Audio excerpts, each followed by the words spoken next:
اور اس کے ساتھ ایک ماہر بھی مشینوں کو چلانے کا ہنر جاننے والا بھی آتا ہے۔ وہ مشین کو چلانے کا طریقہ سکھا کر جاتا ہے۔ بالکل اسی طرح میرے رب نے انسان کی مشین بنائی تو اس کے ساتھ کتاب قرآن بھی بھیجی اور اسے چلانے کا طریقہ بتانے کے لیے میرے پیارے آقا محمد صلی اللہ علیہ وسلم کو بھی بھیجا۔ آئیے اس تناظر میں ہم مشاہدہ کریں حیات انسانی پر سنت نبی کے اثرات۔ حاضرین، حیات انسانی کی ضروریات کا مشاہدہ کیجیے۔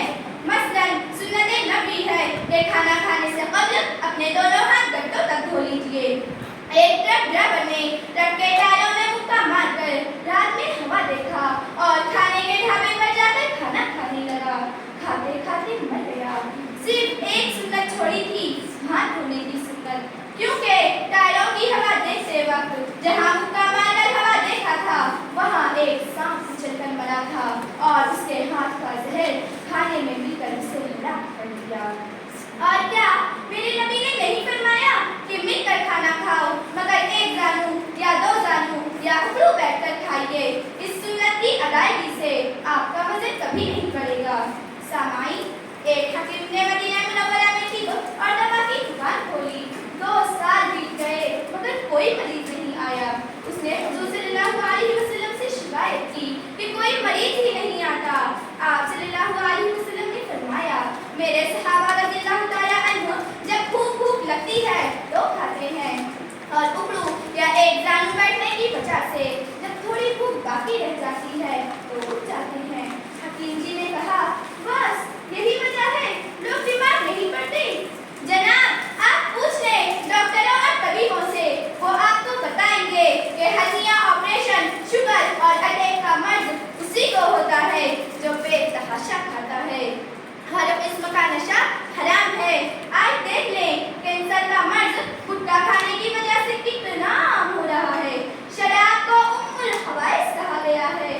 آدمی کچھ دنوں شراب پیتا ہے، اس کے بعد شراب اسے پینا شروع کرتی ہے۔ جگر، پھیپھڑے، دل، شریانے، گردے سب جواب دینے لگتے ہیں اور شرابی کا یہ عالم ہوتا ہے کہ چھٹی نہیں ظالم منہ سے لگی ہوئی۔ سامعین، سنتوں پر عمل کیجیے۔